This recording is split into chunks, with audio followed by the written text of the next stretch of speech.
pessoas acreditavam que quando alguém morria, um corvo carregava sua alma para a terra dos mortos.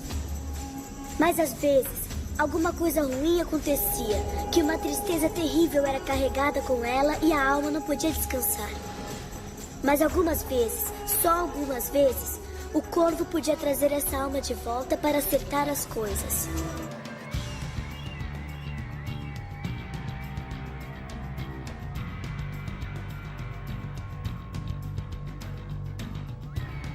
Senhoras e senhores, meninos e meninas, mais um MesaCast para falar de um clássico dos anos 90, que é O Corvo, de 1994, estrelado pelo icônico e saudoso Brandon Lee e dirigido pelo Alex Proyas. Eu sou Efraim Fernandes e não pode chover o tempo todo. Oi, pessoal, eu sou a Daiane e, vamos falar desse filme que é um clássico, já virou o amor, é o amor de muitas pessoas e com certeza é o meu. Toda Devil's Nights, que é dia 30 de outubro, é regra. Tem que colocar esse filme pra assistir. Vamos lá, vamos falar do Corvo. Eu sou Lucas Venâncio, jornalista, e vamos falar dessa obra que o Corvo é o transporte entre a Terra e o mundo dos mortos. Olá, sou o André, sou um entusiasta da cultura nerd e popular, cinema, tudo que é da cultura. E a gente só pode deixar de falar de um dos filmes que marcou a infância, né? E foi um marco e ainda é falado nos dias de hoje. Então, galera, vamos falar desse filme. É um filme que eu gosto demais. Ele influenciou Matrix na fotografia, no figurino, né? Se você olhar as roupas, né? O figurino do Brandon Lee, né? É uma coisa que, tanto a fotografia, um pouco do design de produção. Na verdade, Matrix é uma coxa de retalhos, né? Porque as irmãs Wachowski pegaram um pouquinho de cada coisa ali na cultura pop, né? E fizeram o que fizeram com o Matrix. Por exemplo, aquela cena do Eric Draven correndo pelos telhados, né? A gente vê que Matrix se chupou muito aquilo, né? Porque a Trinity, tem uma cena no Matrix, no primeiro, que a Trinity, ela tá fugindo dos agentes no primeiro filme. Cara, quando eu olhei aquilo, eu falei, cara, isso é muito Corvo, sabe? Então, é legal que, como o Corvo, ele se tornou esse clássico cult dos anos 90, né? Que nem todo mundo viu, mas é um filme que tá muito no coração da galera. E aí, a minha primeira e clássica pergunta é, como é que esse filme chegou na vida de vocês? Vamos começar com a Dai, porque a Dai é a única menina que eu conheço que curte esse filme. Dai, fala aí, como é que esse filme chegou na sua vida? Cara, se eu te falar que eu não lembro, você aceita? Eu era muito pequena. Eu me lembro que eu era muito pequena. Eu acho que eu assisti na televisão. Não sei se naquela época, quando tinha Sky, eu tava passando os canais. Era à noite, né? E, de repente, eu vi lá aquele título, Corvo, e eu coloquei pra assistir. E, desde aquela época, eu já gostava desse universo meio gótico, desses filmes mais sombrios. E pegou minha atenção. E eu só lembro que eu continuei assistindo, sabe? Virou um dos filmes preferidos da minha vida, sabe? Então, o Corvo marcou muito a minha infância. Eu me pego pensando nele durante o ano, nem sempre só na época do Halloween, né? Mas na época do Halloween ele fica bem mais presente. Mas eu fico sempre me lembrando de como que foi essa primeira vez. Eu fiquei muito impactada com a maquiagem do Brandon, da forma como as cenas iam se desenvolvendo, a forma como ele se vingou, que acabaram com a vida dele e da noiva. E isso me levou até os dias de hoje. Eu super amo. Como o Corvo chegou pra mim, eu lembro, eu era pequeno, meu pai alugou esse filme VHS, ele tava assistindo e eu tava na sala, assim, olhando, sabe aquela coisa, olhando, e o filme me chamou a atenção porque lembrava muito os gibis que eu lia, de quadrinho, que eram muitos gibis, era a Turma da Mônica de quadrinho. E aí ele tinha um negócio meio Batman, sabe? Eu ficava, mas logo assim que apareceu, mas não é Batman. Tipo, que isso? E aí, quando eu vi, eu fiquei vendo o filme, daí eu fiquei sabendo toda a situação que aconteceu, né, do Brandon Lee, da morte e tal, e aí eu cresci com aquela coisa do filme, com a história, que é forte, assim, né, o motivo da vingança dele, toda a questão da noiva e tal. Então, foi muito por acaso esse filme. Eu tava vendo, na época, quem viveu a época do VHS sabe, né, o quanto era chegar um filme, um lançamento de VHS disputado no locador. E aí era um filme que ele mobilizava, assim. Então acho que o lance do Corvo é uma coisa assim, hoje em dia, talvez um filme do Corvo lançado, talvez não, com certeza um filme do Corvo lançado hoje, ele vai atingir um grupo nichado, mas na época ele atingiu uma população muito ampla, assim. O fato do meu pai, mas provavelmente foi por causa disso, né, do que aconteceu com o Brandon. Então muitas pessoas assistiram pô, caraca, aquele ator que é o filho do Bruce Lee, pô, morreu no filme. Né? Isso comove, né? Então acho que isso, assim, além de ter convido, muita gente viu, então me chamou muita atenção, porque eu soube disso quando meu pai estava assistindo.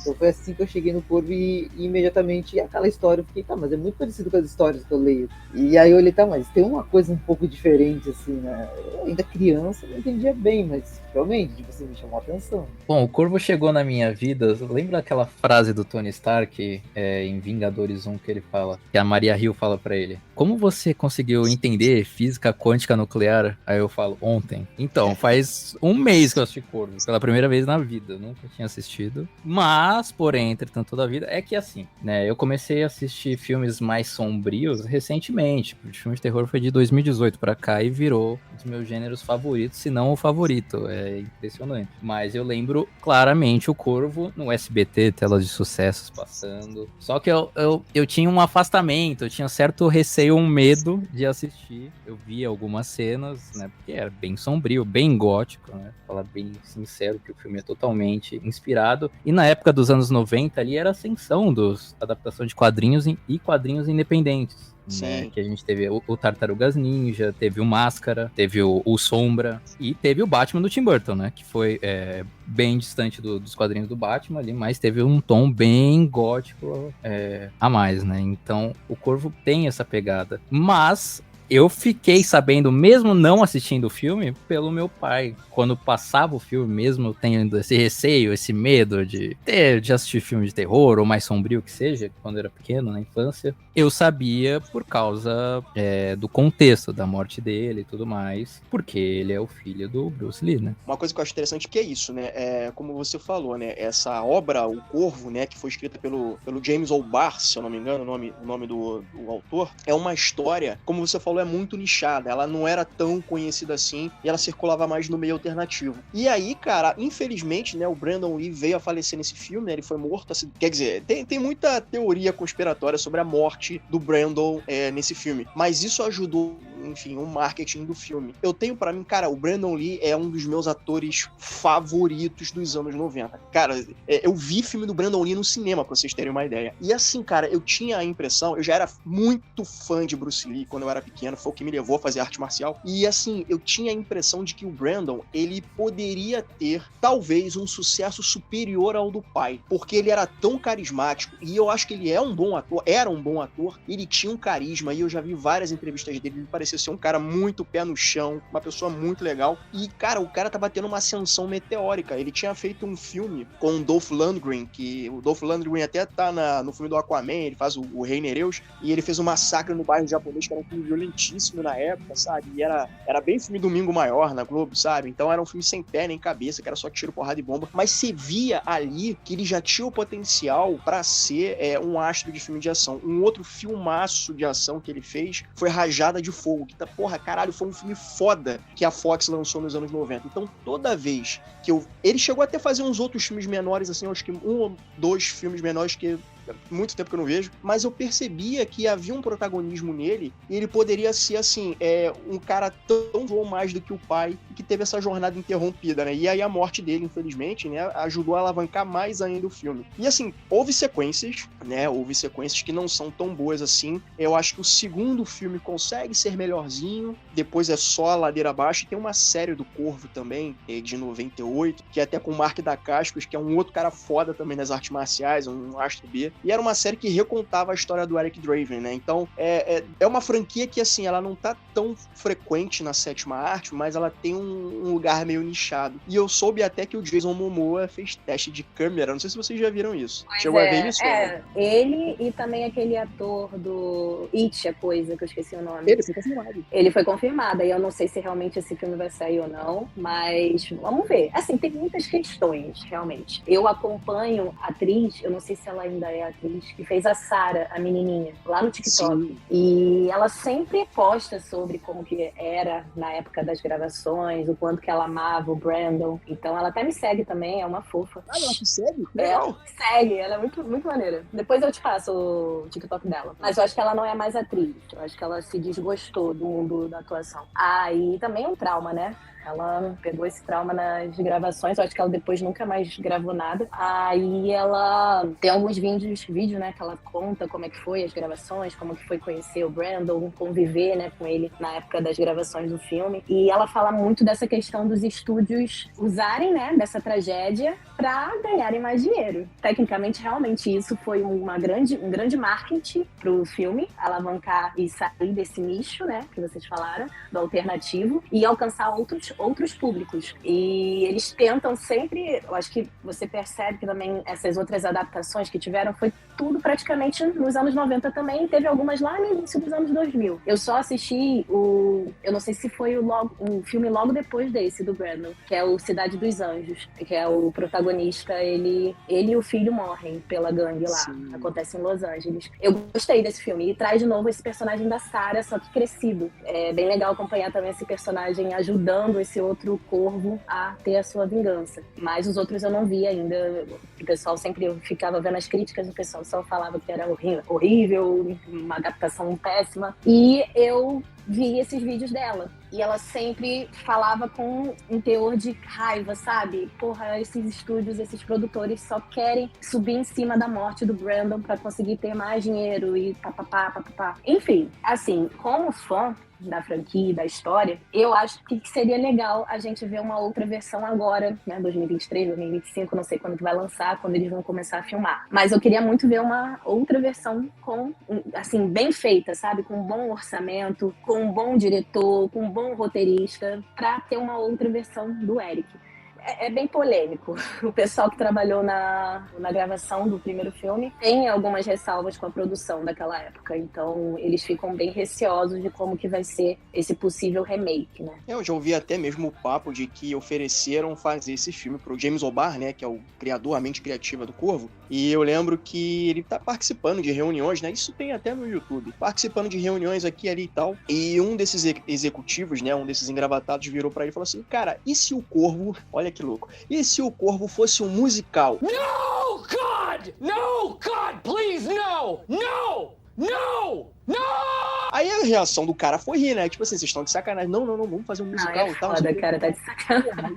Caralho, ia cagar no pau. É, né? eu acho um pouco de desrespeito isso com o próprio James O'Barr. Porque a história do Corvo é baseado na vida do James O'Barr. Porque ele teve uma perda, a namorada dele, no caso, né? Então foi o que inspirou ele fazer o quadrinho do Corvo. Então eu acho que a trama se baseia em vingança, né? Não tem lógica. Assim, o quadrinho é bem mais violento que o próprio filme, né? O filme é violento já agora, sim. Olha, olhando pro filme hoje em dia, igual a Dai falou, eu gostaria de ver um remake, assim, com os efeitos visuais e tudo que a gente tem do bom e de melhor hoje em dia, porque tem o pensamento de você olhar pra época, de estar assistindo um filme daquela época, beleza. Mas comparado a algumas outras produções, o filme fica bem datado, principalmente por causa do roteiro, né? Na minha opinião. Exato, eu já tô dando um outro contraponto, assim, tipo, a questão do vilão e tal. Se tivesse um roteirista foda, sabe? Assim, eu gosto muito da direção do filme, porque tem cenas, assim, que são muito bem feitas, muito bonitas, bem muito lindas. E realmente traz aquele teor gótico, sabe? Eles têm um jogo de câmera bem feito, aquela parte que ele tá tocando a guitarra lá no prédio, porra, foda pra caraca. Toda a ambientação dark é incrível. Pra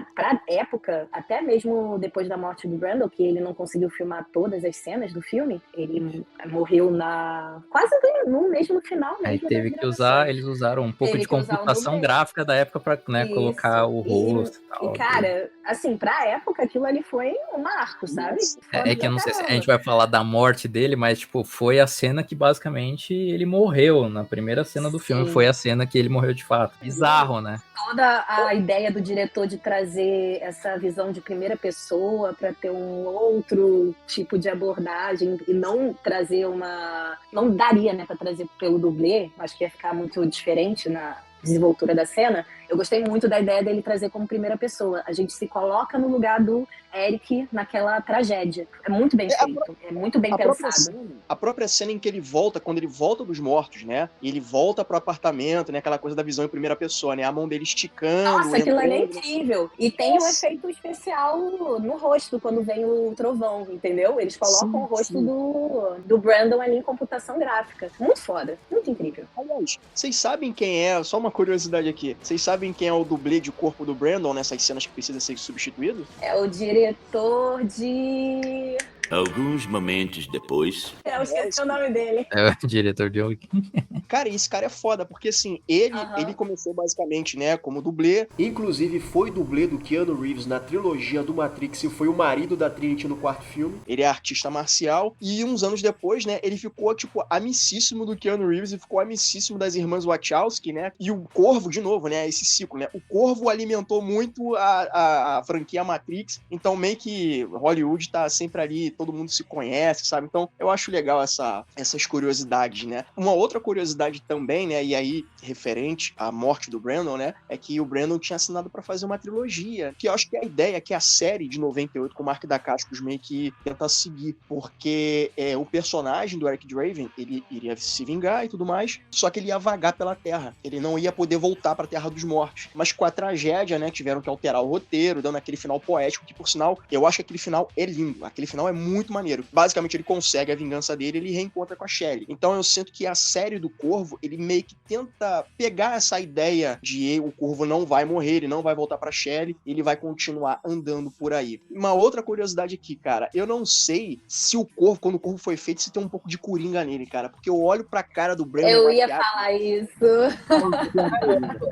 Na verdade, eu acho que o Heath Ledger, ele pegou muitas referências do Brandon. Ele pegou muitas referências. Toda a história, cara, até a questão da morte. Os dois morreram aos 28 anos. É muito louco, sabe? E eu vejo muitos trejeitos, muita influência do Corvo na caracterização do Heath Ledger como Coringa no Cavaleiro das Trevas. Eu acho isso fascinante, como quem gosta, né, desses filmes, e saber o quanto, assim, mesmo trágico os dois fins dos dois atores, mas que tiveram essas coincidências, sabe? Eu acho bem louco, bem louco. Queria que parasse de chover um pouco. Não pode chover o tempo todo. Eric? André, você teria na cabeça algum outro ator que esteja aí e poderia assim, dar um... Sendo bem sincero, quando o Jason Momoa foi anunciado, né, e ele tava no projeto, não foi só teste de câmera, né, ele tava no projeto, eu achei que, tipo, pô, era o cara perfeito, porque quando ele foi lançado, eu acho que ele não tinha... Eu acho que ele só tinha aparecido naquele finalzinho como Aquaman, ainda não estava ainda consolidado com Aquaman. Pensei, cara, esse cara vai ser bacana. Aí, questão de divergência, bom, aquela coisa, né, de estúdio, o Jason Momoa acabou falando e agradeceu os fãs que ele gostaria de voltar para esse papel, mas sendo o papel e o projeto certo, como tinha sido, certamente estava dando uma porcaria e ele largou. Hoje em dia, eu sendo muito sincero, eu não consigo ver qual ator que já está aí em alta que poderia ser. Eu apostaria em alguém que está começando, para ser tipo assim, o primeiro papel. Por quê? Porque eu digo assim, se viesse um filme assim, tudo bem que agora, atualmente, está o ator aquele que fez o It, né? Mas se viesse um filme agora, pra mim, assim, a minha opinião, eu acho que deveria vir alguém totalmente desconhecido para dar uma quebrada, justamente porque a gente está muito saturado, e é verdade, de filmes de super-heróis. E aí, automaticamente, vindo o filme do Corvo, as pessoas vão perguntar, isso é DC ou Marvel? As pessoas já estão perguntando assim. Ah, é? Exato. Vai achar que é um separado da DC. Vão achar que mas deve ser DC, deve ser um negócio mais... É mais sombrio, DC isso aí. Ou deve ser agora o selo, esqueci o nome É o Black Label, que era o Vertigo, o Marvel Knights. E aí eu acho que as pessoas vão ficar meio assim, achando, tá, mas quando é que vai aparecer no filme do tal, do tal? Então eu acho que tinha que ser uma coisa, um cara mais desconhecido, ou assim, um que tá iniciando, assim. Mas só voltando o que o Efra falou ali sobre o Brandon Lee, eu concordo completamente que ele tinha tudo para ser equiparado e até acima do que o pai dele foi, porque ele estava numa ascensão tão grande, e eu vendo os vídeos dele posteriormente, assim, pô, o cara é um carisma gigantesco, o cara é talentoso, vi outros filmes dele, então, assim, eu acho que ele tava realmente, assim, tudo pra deslanchar e ser um dos atores da época dele, assim, um dos melhores. E aí veio a tragédia, infelizmente, que, né, até que nem o Venâncio falou, que foi exatamente na cena que ele morre, né, no filme, né? Aquilo foi... É muito doido, né? Assim, pô, nessa cena que o Eric morre, não, o Brandon morreu. A cena que ele é baleado, eu acho que é a cena em que ele vai até a casa em que tá a mãe da Sarah com aquele outro carinha lá. E nessa cena é o fanboy. E o fanboy dá um tiro nele, né? Aí, tipo, ele primeiro dá um tiro na mão, né? Ele fica, né, rindo. Não, foi na cena inicial com a namorada. Mesmo. Ele tá chegando, os caras já entraram É no apartamento e já que fizeram a família dele, né, fizeram um acordo com o estúdio de queimar todo o negativo. Então essa filmagem ninguém tem dele morrendo. Foi na época, então, mas foi nessa cena inicial. Com certeza tem vários fãs aí que iam apagar horrores só pra ver essa cena. Eles fizeram, foi bem. Nossa, cara, achei isso muito triste. Eu acho que quem matou, eu tinha lido que quem matou teria supostamente sido o ator que faz o fanboy. E isso foi ele mesmo. Isso afetou ele por anos, assim, até mesmo ele meio que... Porque imagina, cara, você tá ali pra atuar, você tá ali pra fazer o seu trabalho como ator. E te falam que você vai precisar fazer uma cena pra atirar num protagonista. Beleza, você é o vilão, tá ali pra fazer o papel. Você vai lá, atira e mata o ator. Imagina o quanto isso pode ferrar a tua cabeça. Pô, tu atira, o cara tá interpretando. E assim, exato. E esse filme, além disso, de toda essa tragédia principal do Brandon, teve várias outras coisinhas assim que o pessoal ficou rondando ali como se o set estivesse mal assombrado, sabe? Então teve trabalhadores lá que se acidentaram, teve um cara, eu acho que quase perdeu o dedo quando tava fazendo o cenário. Teve um monte de coisa. Tem um cara que ele tava de carro, ele perdeu o controle do carro, bateu numa parte do set. Então teve muitas coisas assim bem estranhas que aconteceram durante as filmagens do Corvo. Então isso já tava com um ambiente meio, caraca, o que tá acontecendo, gente? Tá zicado isso aqui? Fizeram alguma coisa contra a gente? Aí aconteceu essa tragédia, entende? Por isso que esse filme traz todo um teor de amaldiçoado pra muitas pessoas. Porque deu várias coisas, algumas menos problemáticas, mas a principal, que é a do Brandon, aconteceu. E isso gera um monte de burburinho, sabe? Um monte de teorias do que aconteceu. Se foi alguém que mandou matar o Brandon, alguma pessoa que era inimiga do pai dele, sei lá. Um monte de teoria de conspiração. É, exatamente. As teorias, assim, eu como demorei pra assistir o filme, eu sabia dessas teorias e da história, todo o contexto, porque quem gosta de cinema, eu acho que não passou despercebido dessas histórias, né? E com certeza. Cada vez mais tem teoria dos fãs, da conspiração, e tem um paralelo também com o pai dele, porque no Jogo da Morte, o Bruce Lee morreu nas filmagens, né? Então, aí, tipo, aquece a teoria dos fãs, né? Enfim, né? Mas o pai dele foi por causa de medicamento, né? Ele tomou, ele era alérgico a uma substância e teve um AVC. Esse filme, eu acho que é sobre um ator que leva um tiro. Eu acho que é isso, esse filme do Bruce Lee. É um Bruce ator, Lee. Alguma história assim. E um personagem que volta dos mortos também, Entende? alguma coisa assim. Então tem a relação. Estranha. É bizarro. Uhum. É muito bizarro. E diante de tudo isso também, né? A gente sabe que daí a gente começa a fazer aquelas costuras, né? Porque a gente sempre começa... Vai parecer mórbido que eu vou falar, né? Mas a morte fascina, às vezes, as pessoas, né? As pessoas começam Com certeza. E aí tem do filme que o pai fez, nas gravações, e vem o filho, e da mesma forma. E, às vezes, assim, é uma poesia triste, né? É poético essa coisa toda. A gente não entende, sabe? Então é uma coisa, pô, a gente não entende da morte, a gente não sabe o que acontece depois, e a gente não sabe, é uma coisa misteriosa. E a gente ter tantas coincidências, sabe? É muito louco. A gente, pô, caraca, como assim? O pai morreu cedo, morreu por tais circunstâncias. O filho morreu também parecido. Né? Que até a gente citou, o Corvo, a gente vê muita coisa do Coringa, que o Heath Ledger fez. Você começa a ver como a coisa parece uma teia. Pois é. Parece que muita ele teoria. Aprofundou tanto nesse personagem do Brandon que ele acabou pegando esse mórbido pra ele, sabe? É muito louco, é muito louco. Parece realmente uma coisa amaldiçoada. Assim, recentemente aconteceu algo parecido, né? Que foi com o Alec Baldwin, né? Que acidentalmente matou a diretora de fotografia do filme que eles estavam lá, né? O filme Rust. Ano passado. Nossa, coitado desse homem arrasado. É muito louco, cara. É muito louco isso. Não ter uma segurança numas cenas dessas. Pois é, cara. Aí que vem uma coisa que é complicada, né? Porque, assim, ele, infelizmente, infelizmente, ele tirou a vida da diretora de fotografia e ele também tá respondendo por isso. Mas, assim, eu acho que, primeiramente, eu acho que a pessoa que é responsável por aquele armamento... Quem organizou, é a pessoa que estava organizando. Ele não tem culpa de nada. Mas é foda, porque ele que cometeu o crime, né? Não tem jeito. Do Corvo falam que quem lidava com isso, com as armas, não foi no dia, né? Mas aí também é uma teoria que falam. Tem isso. Claro. Falam que ele não foi no dia, aí não inspecionou a arma. E o diretor quis gravar, né? O diretor insistiu, não, vamos gravar, temos que gravar. Foi a última cena, né? Não teve um troço que, tipo, ainda a arma tinha sido usada em outra cena. E aí eles não limparam corretamente. Tô falando como leigo, não entendo de arma. Não limparam, algo assim. E aí por isso que ela tava ainda carregada, não tava com bala de festim, uma coisa assim, né? Eu tinha pesquisado na época que eles tinham 2 revólveres. Um era pra usar mesmo nessa cena, eu acho que em outras, né? Aquela de festim mesmo, pra eles usarem. E tinha outra realmente com balas, porque eles queriam dar aquele som realmente característico da bala,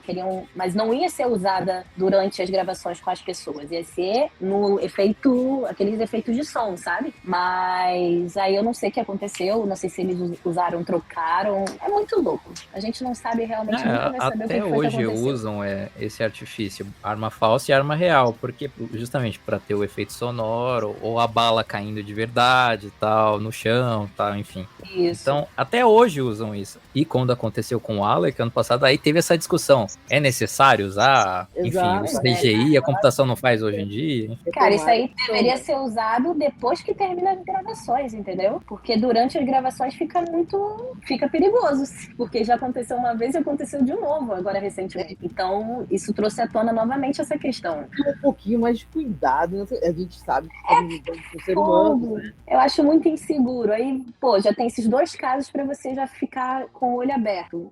Vai ter depois, os atores vão querer fazer essas cenas? Alguém vai querer levar um tiro, entende? Então fica muito, porra, será que eu vou morrer? Se vai dar certo? Você não tem essa segurança. Exato. É uma situação do tipo, vou gravar hoje, não sei se volta. É meio Só complicado. se né? eu usasse debaixo da roupa o protetor mesmo, de bala.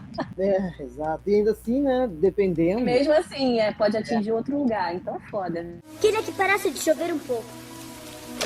Não pode chover o tempo todo. Eric?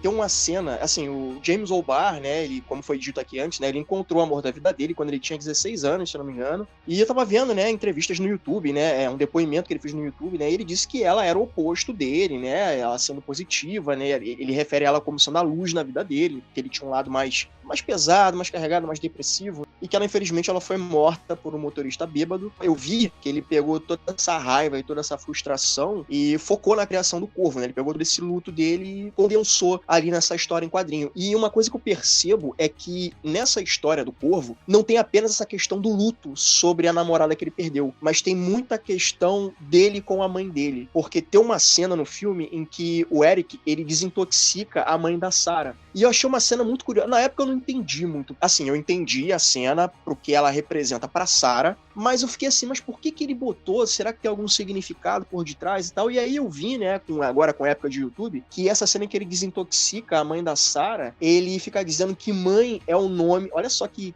profundo isso, né? Que mãe é o nome de Deus nos lábios e corações das crianças. Nossa, aí quando eu pesquisei, eu vi, né? E assim, de um jeito muito bizarro e sombrio, é como se, sei lá, naquela hora ali, ele fosse uma figura, tá trazendo quase messiânica, porque tá limpando ela, pra trazer ela, curando ela, pra trazer ela de volta pra filha, né? Que fala assim, ó, enquanto você tá aqui, a sua filha tá nas ruas aí e tal, mas no fundo ela quer estar em casa esperando você. Toda essa áurea, né, do Corvo, dele voltar pra se vingar, dele trazer justiça. Corvo é coisa a de louco. passagem, né?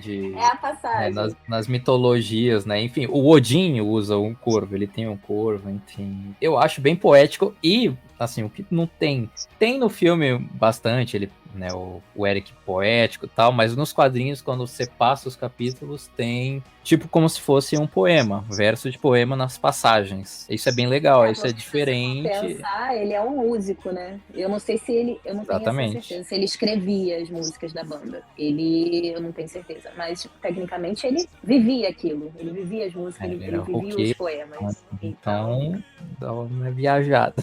E essa cena da mãe, especificamente, é porque ele vivia entrando e saindo de lares adotivos, né? Eu não sei se foi a mãe biológica dele ou se foi uma pessoa que adotou ele que tinha problemas com bebida, tinha problemas com drogas, sabe? Então, não andava um caminho legal e isso não era uma influência positiva para uma criança, né? Então, ele, né, tem isso, né? Ele pegou isso e também trouxe pra história, né? Aí você imagina, né? O camarada cresce em vários lares adotivos e não dá certo aqui, não dá certo ali, e isso cria, né, uma coisa, né, cria uma falta, uma lacuna, né, na vida de qualquer pessoa, né? Tá aí, por exemplo, o Batman, né? Por mais que o Batman seja um personagem fictício, né? E tem muita questão psicológica nesse personagem. E é mais ou menos o que acontece com James O'Barr, né? Quer dizer, ele tem essa questão dos pais, né? Especificamente da mãe, que tinha problemas com entorpecentes. E aí ele encontra o amor da vida dele quando ele era um garoto, ainda com 16 anos, e aí ele perde atrás de... Então, assim, cara, é muita coisa pra uma criança, né? É muita coisa pra uma pessoa em pouco tempo de vida, né? E aí acontece isso da tragédia do Brandon. Cara, eu acho isso muito... Ao mesmo tempo que... Eu não sei se eu posso dizer fascinante, né? Mas é uma coisa que gera uma curiosidade. Mas é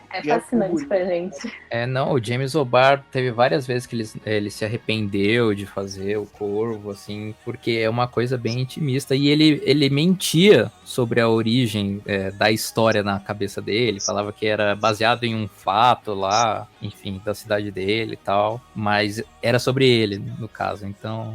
É muito louco, é muito louco. É até uma curiosidade, né? Esses atos criminosos que rolavam, né, de queimadas, né, que chamavam de A Noite do Demônio, isso parece que acontecia em Detroit. Isso era uma coisa que acontecia que eles chamavam de Noite do Diabo, né, que é no dia 30 de outubro. E esses atos criminosos, né, inspiraram... do Halloween. Exatamente. E isso inspirou ele a colocar isso na história. Isso era muito comum, acho que era nos anos 40, se eu não me engano, e teve seu auge até os anos 90, e depois isso aí, né, caiu no esquecimento. Então ele meio que pegou coisas da vida dele e pegou coisas que aconteciam, né, historicamente falando na cidade, e trouxe tudo num caldeirão e fez o Corvo. Cara, eu gosto muito desse filme, mas eu sei que é um filme que tá datado, como a gente falou. Se você pegar uma molecada mais nova hoje, que tá acostumado com Marvel, com DC e efeito especial aqui e tal, eu acho que a galera não vai curtir tanto, porque tem um ritmo também diferente, tem um visual diferente, então eu entendo se a galera mais nova não gostar. Assim, no caso de... Eu fui pesquisar sobre o quadrinho, né? No quadrinho, ele já começa como Corvo, e lá na frente ele vai ter as cenas de flashback e tal, e da morte da namorada dele, e é bem profundo. Então, no filme é inverso, né? Ele já mostra e depois vai acompanhando os flashbacks e tal. Mas só que no quadrinho tem muito mais flashback da vida dos dois que não tem no filme, e da vida dele propriamente. O que vocês acham disso? Deveria ter mais disso no filme? E aí eu percebi, pra mim faltou mais cenas de flashback dos dois, pra dar um drama maior, uma relação maior que talvez, pra mim, eu tive, mas eu fiquei um pouco afastado com essa relação de vingança dele, assim, na minha opinião. O filme quis se propor mais nessa parte da vingança mesmo, mas teve essas cenas bem separadas do flashback. Eu ainda não li a HQ, eu tenho que comprar imediatamente, mas eu sou a doida do cinema, dos filmes, mas eu vou tentar comprar pra eu fazer essa comparação. Mas eu já tinha visto alguns vídeos que realmente tem algumas diferenças, por exemplo, a personagem da Sarah e do policial, que parece mais no filme, não é tão usado na HQ. Eles aparecem mais ali como personagens mesmo. Agora no filme eles têm um quê a mais, eles têm uma importância a mais. E eu acho que a questão dos flashbacks também tiveram uma diminuição na parte dos filmes para focar nas cenas de ação, dele se vingando, então na parte do presente. Teve mais um foco nos coadjuvantes, na menina, no vilão, parece que no quadrinho não tem tanto esse foco, só que eu acho o vilão bem ruinzinho, na minha opinião, o vilão. É um filme do começo dos anos 90, né? E que hoje nós temos um formato um pouco diferente. Sim, uma duração de 1h30, né? Então, eu acho que eles resumiram para ser uma coisa bem pai bola, né? E entregar. Então, eu acho que se for feito hoje, eles vão se aprofundar. Vem um filme de 2 horas por aí, 2h10, alguma coisa assim. Sim, vai ter bem mais a questão do passado. Exato, consegue, o produtor, o diretor, o roteirista, ele vai se aprofundar no quadrinho, ele vai dar uma olhada na história, ele talvez vai dar uma adaptada aqui, fazer alguma coisa dali. Acredito nisso, né? Mas é bem aquela coisa, pra galera de hoje, que tá acostumada com as produções de hoje, o Corvo, ele não vai ser, o Corvo de 94, ele não vai ser um filme que vai fascinar eles, sabe? O Corvo, vou dizer que ele fascinava ainda o adolescente do começo dos anos 2000. A partir de final de 2000, que já começamos a receber, já tinha Homem-Aranha, já tinha Homem de Ferro, já tinha... Ali a galera veio que se deslocar. Então, pra vir hoje e ganhar essa galera, tinha que ser um filme que realmente se deitasse em cima dessa HQ, pra quebrar esse monopólio, entre aspas, que existe, é Marvel ou DC, e quebrar e fazer, sei lá, a terceira via dos quadrinhos da cultura pop, entendeu? Ou tentar fazer como se, assim, uma série, sabe? Eu exatamente. acho que ia ser mais produtivo. Ser massa. Tentar pegar essa questão que você tinha falado da primeira série dos anos 90 ali no finalzinho, que é ele, tudo bem, teve a vingança, mas continuou ali perambulando no mundo, então ia ter mais histórias para contar, ia ter mais dinâmicas para trabalhar. E trazer um pouco desse teor mais sombrio, sabe? Tipo The Boys, mas cenas assim, uma série mais 18. Eu acho que ia dar bom pro público. Eu acho que isso aí, estilo The Boys, nossa, aí me ganhou. Eu acho que é isso aí.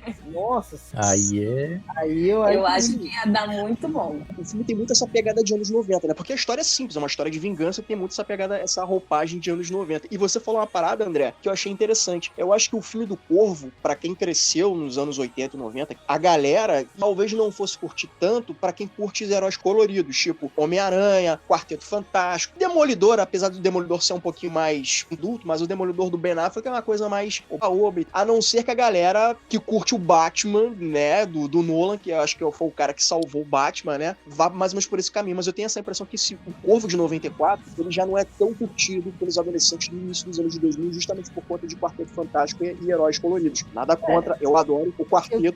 É um dos meus favoritos. É que, infelizmente, essa nova geração, tem o velho falando agora, mas, tipo, essa nova geração não sabe respeitar clássicos. Não, a verdade é essa. Mas a verdade é que a geração não sabe respeitar clássicos. E a gente vê essa isso... geração quer criar os próprios clássicos deles. Não, e vão criar. Vamos ser bem sinceros. E vão criar. Sim. Thor 4 já é um clássico. Please, no! No! Né? Não, o Loki é um clássico, tá? Não, Loki é maravilhoso. Essa série Loki, puta que pariu. É muito bom mesmo. André, é muito bom mesmo. Devo admitir. Cara, o Taika Waititi vai sentir vergonha na cara dele, porque, cara, não é possível que os caras conseguem estabelecer melhor o Loki, que é um antagonista legal, mas ele só tá aí por conta da atuação do Tom Hiddleston, porque se não fosse por isso, ele seria só mais um antagonista qualquer na Marvel. Ele justamente prevaleceu pelo Tom Hiddleston ser o Tom Hiddleston. E aí tu vê o filme do Thor, cara, do Taika Waititi, cara, é de uma vergonha alheia. Mano, não, né? Assim, não rola. É foda, né? Não, mas ele saiu, tá? O Thor 5 não é... O Taika, essa semana falou que não vai fazer. A Marvel precisa trazer o Thor como engraçadinho, sabe? Que nem aconteceu no Ultimato, cara. Tratar a depressão dele. Porra, gente. E só voltando, no filme de 94, a questão dos poderes dele na visão do Corvo, tem coisas boas a se tirar, que é justamente os poderes dele na questão do olhar do Corvo, pra olhar os... Enfim, os bandidos na rua, pelo olhar. Isso eu achei genial, achei muito bom. E não só isso. A forma como ele mata o Top Dollar no final foi muito boa, porque assim, ele pegou tudo aquilo que a Shelley tava sentindo e deu de volta pro Top Dollar no final, só que de forma mais intensa. Caralho, eu achei isso do caralho. Nossa, eu achei isso muito bom. Muito bom, muito bom. Vou só poder completar a minha linha de raciocínio, que eu tava falando de clássicos. Na questão de por que não ganha hoje. Então eu acho que assim, tem filmes que eles deveriam ficar na prateleira do tipo assim, ó, isso aqui deu origem do que a gente tem hoje, sabe? A gente também não pode exigir da gurizada de hoje, porque agora vem um velho falando, né? Mas não é uma questão, é uma questão que também eu cresci com isso, então assisti, então acho que o Efra é mais da minha época, talvez que o próprio Venâncio e a Dai. Mas assim, a gente cresceu com isso e a gente tem um respeito por aquilo. Então, o Corvo, ele deveria estar no hall assim, de filmes que estão na prateleira do tipo, ó, nós temos isso hoje, tá? Isso aqui que a gente tem hoje é por causa disso aqui, porque isso aqui funcionou muito na época. entendeu? Então, eu tenho uma opinião um pouco polêmica, né? Foi o que eu falei, eu acho que a galera não respeita clássicos e não sabe lidar com os clássicos, não sabe respeitar. A galera vive muito hoje e acha que o que é velho não funciona. Então, por isso que quando vão olhar um Corvo da Vida, às vezes a pessoa, não, esse filme aí, né, para. Mas as pessoas às vezes têm que olhar com a visão do tipo, pra época. Cara, o cara morreu e os caras usaram uma tecnologia da época da computação para deixar o Brandon Lee ali, mesmo já estando morto. Cara, em 2017... Não, essa com a ideia... tirar o bigode do Superman. Tu entende? Em 94 fizeram aquilo. Tu não acha que, então, nos streamings da vida tem que colocar uma anotação de contexto? Porque tem quadrinhos antigos e clássicos que a galera coloca anotação, né? O prefácio falando, pense pelo contexto da época. Será que a gente vai ter que chegar a esse ponto de colocar nos filmes clássicos, antigos? Pense na época. Caminhando pra isso. O canal Viva faz isso, né? A novela e tal é da época, papapá, entendeu? Pegando por esse contexto, pode ser. Mas o Corvo não tem nenhum streaming, né? Não, eu acho que não.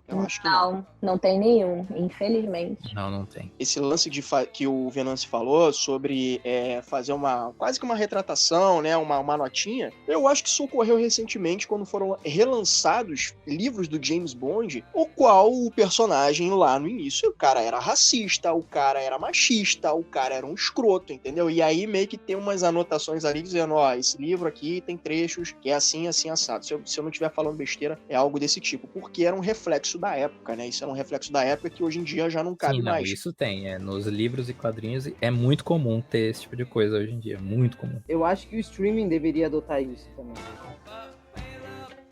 Queria que parasse de chover um pouco. Não pode chover o tempo todo. Eric?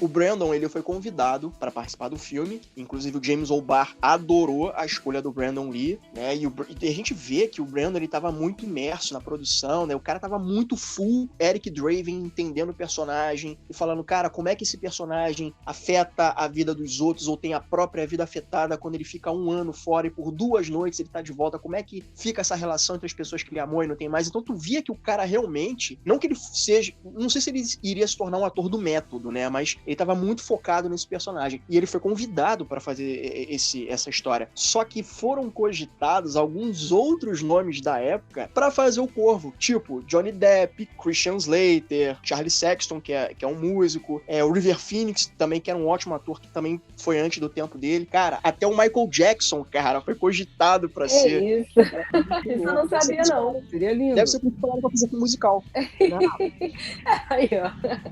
Naquela época, eu acho que até ia colar um musical, viu? Pra época, Johnny Depp não seria uma má escolha pra época. Não, porque ele já tinha feito o Eduardo Mão de Tesoura. E que nem o André tinha falado dessa opção, né, da gente tentar, nesse remake, trazer um outro ator que não seja tão renomado pra trazer a vida pro personagem. E assim, eu não assisti outros filmes do Brandon, mas pelo que eu pesquisei, ele não tinha feito tantos filmes, sabe? Então, ele era conhecido como filho do Bruce Lee, beleza? Ele tava começando, então ele já entregou maravilhosamente esse personagem nesse filme. Então, provavelmente, se ele tivesse ainda vivo, ele ia alavancar mais ainda a carreira. E foi um filme de ascensão dele. Sim, ele era um bom ator, ele tava em ascensão. E eu acho que pra vir um remake, teria que vir um cara que desse sangue novo pra isso, sabe? Honrando o trabalho dele. E eu acho que tinha que ser sim. Mas assim, eu espero que... Eu acho que é Bill o nome dele. Bill, sei lá o que, é um nome estrangeiro. Eu acho que ele pode entregar, assim, um trabalho bem legal. Entende? É o Bill Skarsgård, da família famosa Skarsgård. Então, assim, eu acho que ele é um ótimo ator também. Eu acho que se eles fizerem um roteiro bem legal, adaptado pra agora, eu acho que ele pode entregar, assim, um trabalho muito bem feito. Que só vai ter que esperar, né? Inclusive, o John Bon Jovi, na época, também foi cogitado pra fazer Blaze of Glory. Caralho, isso ia ser muito foda, né? Tudo aleatório. Anos 90 era tudo aleatório, gente. Anos 90, puta que pariu. Eu ia comprar porque eu sou fã de Bon Jovi. Cara, e te digo, se qualquer um desses tivesse feito o filme, claro, né? Bom, a gente também não sabe. O filme ia continuar sendo um clássico, porque anos 90, cara, é impagável. Vamos falar bem real. Impagável, cara. A coisa mais aleatória ficava legal. Essa é real. Se fosse até o Bon Jovi, se fosse até o Michael Jackson como Corvo, e te digo, sou fã de Michael Jackson. Ia ser da hora, velho. Cara, assim, sem querer, aqui a gente fala Michael Jackson, falando, porra, sacanagem botar o Michael Jackson, mas eu acho que o Michael Jackson também era um ator muito foda, sabe? Teve alguns filmes que ele fez participação e ele era um atorzão, um artista completo. Ele era um artista completo. Dirigido por Martin Scorsese. Ator, cara. Muito, muito. Cara, assim, eu era ainda sou, né? Mas assim, na minha infância, eu era fissura. Cara, tudo que vocês puderem imaginar de Michael Jackson tinha na minha casa. Moonwalker, se vocês não viram esse filme, vejam Moonwalker. É o filme da minha infância, junto com a História Sem Fim. Junto com a História Sem Fim e Superman, o filme, cara, Moonwalker é um dos filmes da minha infância que me marcaram. É meu filme favorito. Então, um podcast aí do Mesa pode me chamar, viu? Moonwalker. Pode ter certeza disso. Ai, ó.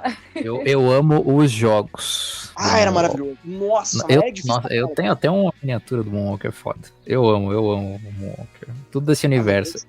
O jogo era muito apelão, cara, porque não tinha como salvar na época, então era muito apelativo o jogo. Smoke Criminal é a minha música favorita do Michael, não tem jeito. Nossa, maravilhoso. E esse, nossa, só isso já rende um mesa cast, esse Moonwalker.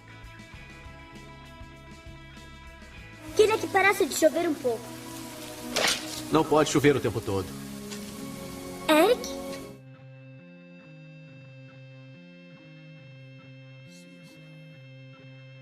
Para encerrar agora, qual é a nota que vocês dão de 1 a 4 cadeiras para esse maravilhoso filme de O Corvo? Para tudo aí! Tô comendo aqui uma esfirra, tá, gente? Enfim, é 4 com certeza. Não tem o que falar. Filme cult, atemporal. Assim, quem realmente gosta de cinema vai gostar desse filme, não tem jeito. Quem curte essa ambientação mais gótica, dessas histórias mais trágicas, porra, é um prato cheio, é uma coisa linda, clássico, não tem jeito. É 4 estrelas, né? Cadeiras, mesas, né? E 5 se puder. Pode ser 5? Pode ser o que você quiser. É 5, porque, pô, não tem jeito. Eu sou suspeita pra falar, eu amo esse filme. Vai meter igual eu, com espaço para mais. Eu entendi a referência. Cara, então, assim, pela obra cinematográfica, assim, analisando pelo filme só em si, pra mim é 2 cadeiras. Mas pelo contexto, tudo que gerou e impactou a cultura pop até hoje, por causa de todo o contexto, enfim, o quadrinho vendeu horrores. Muito, muito, né? E por se tratar de um quadrinho indie ainda, então aí pra mim sobra de 4 para 3 cadeiras. Eu, por tudo, assim, por eu ter vivido aquela época, por eu ter conhecido muitas coisas e ver o quanto isso influenciou em vários outros filmes clássicos também, eu ia dar 3, mas eu fiquei pensando, cara, é 4, porque é clássico, sabe? Mas é claro que se tu for analisar, a gente sabe que vai ver alguns problemas no filme. É um filme que pode ser datado, a produção dele... Eu sou chato, porque eu sou chato, desculpa. Não... Pode falar. Chato. Não, mas é que, tipo, a gente sabe que o filme, ele tem alguns problemas de tempo e tudo mais, né? Essa galera que hoje consome essa cultura pop nem era nascida, sequer estava sendo programado, né, pra nascer. E aí, obviamente, vai olhar esse filme e vai falar, esse filme aí, merda, vai dizer isso. Mas eu sou muito fora da curva, gente, pelo amor de Deus. Esse filme, ele fez, como eu falei, efeitos, sabe? Como eu falei, filme de hoje aí, que a gente entrega um CGI que fala, pelo amor de Deus, velho, sabe? Então, assim, eu dou a nota máxima, porque é pelo impacto. É o tipo de filme que, cara, tu consome hoje cultura pop, então, assim, vem aqui nessa prateleira, tu tem que assistir, mas, assim, tu tem que voltar naquele momento. A gente vai te colocar naquela ambientação, tá? Não tinha internet, não vou dizer nem que é internet de escada. Não tinha internet, era telefone com fichinha, era fita cassete, LP, é isso, galera. É isso aqui. E aí sentia aquela áurea ali. Então, assim, pra época, é nota máxima, 4. Assim, é datado, mas assim, cara, pra mim é um filme que me marcou muito, sabe? Então, e eu peguei toda a galhofada dos anos 90, sabe? Eu peguei o Sombra, eu peguei o Máscara, eu peguei todos os filmes do Batman. Aliás, o Batman é o herói mais rodado da DC, porque todo mundo vira Batman nessa porra. Então, assim, cara, o Corvo foi uma parada diferente, que me chamou muita atenção. Por conta de memória afetiva, eu dou 4 cadeiras, mas se eu fosse contar como estrutura de história, uma coisinha aqui e ali, mais o quão fiel é da adaptação da obra original, eu daria 2 cadeiras. Mas eu vou ficar com 4 cadeiras. Cadeiras, porque, enfim, é um dos filmes que me marcaram muito no início da minha infância, né? Só quem viveu os anos 90 sabe, né? Vamos falar. Ô, Dai, eu quero fazer uma retratação, tá? Porque chamaram a gente de novinhos aqui, só porque a gente tem... Eu tenho igual a Dai, 26 anos, mas a gente entende muito os contextos. Abraço! É isso. E eu sou apaixonado por Máscara, só pra falar, eu amo. Máscara é bom, hein? Muito bom. Eu gosto do filho do Máscara. Vou encostar esse bunda rachada aí no canto, esquece essa merda aí, porra. Nossa, e a dublagem é o Supla, lembra? O Loki faz o Supla. O Loki. Eu acho muito incrível esse filme, é muito engraçado. Eu nunca vi esse filme, nunca vi. Pô, assim, Nossa, não, tipo, mas cabeça leve, é uma merda, é tão ruim que fica espetacular. É tão ruim, é uma merda, mas fica incrível. Mas tem que ver dublado, porque o Loki, que faz, né, o dono da máscara, é o Supla. Ele fala Papito. Muito bom. Mas é isso, cara, é isso. Anos 90, a gente tinha o que a gente tinha. 4 cadeiras por essa memória afetiva. Espero que o próximo filme, quem quer que venha, cara, desde que não me botem Pedro Pascal em tudo, porque hoje em dia tá botando Pedro Pascal em tudo, né? Nossa, colocaram hoje no dia dessa gravação, o Reed Richards vai ser o Pedro Pascal. Aí tem limite, eu gosto né, da tem ideia, limite. porém é saturado. É igual eu falei. Outro ator que eu acho que estão botando em tudo é o Timothy, sei lá o que é o nome dele, daquele ator. Eu acho um ator péssimo. Chimalé, eu não gosto desse ator. Eu acho ele super caricato. Caricato não, tipo, com a mesma cara, não gosto. E estão botando ele em todo que é projeto. Cara de, tá bom fazer, sabe? Então, cara, acho que o único filme que tá bem... Mas o Bill é bom pra fazer o Corvo. Ele já fez várias séries assim com teor, tanto que ele fez o It, né? Fez o Palhaço Louco. Sim, ele fez o vilão do mais... John Wick. Também. John Wick 4 fez o teor mais sombrio, sabe? Tem a cara de psicopata. Ele tem. Sim, segundo os rumores, vai. Valeu, galera, mais uma vez, mais um MesaCast gravado. A gente falou sobre o filme Corvo, que é um clássico dos anos 90. Para você que tiver crítica, sugestão, quiser que a gente fale de um filme, de uma série, manda e-mail para mesa04@gmail.com, 04 numeral, ou então no Instagram pra gente lá no Mesa pra 4. Não se esqueça, 5 estrelinhas lá no Spotify, Deezer ou outros, pra gente poder ficar bem ranqueado nas plataformas. E para todos vocês, um forte abraço e fui! Valeu! Valeu! Tamo junto. Tchau! Valeu!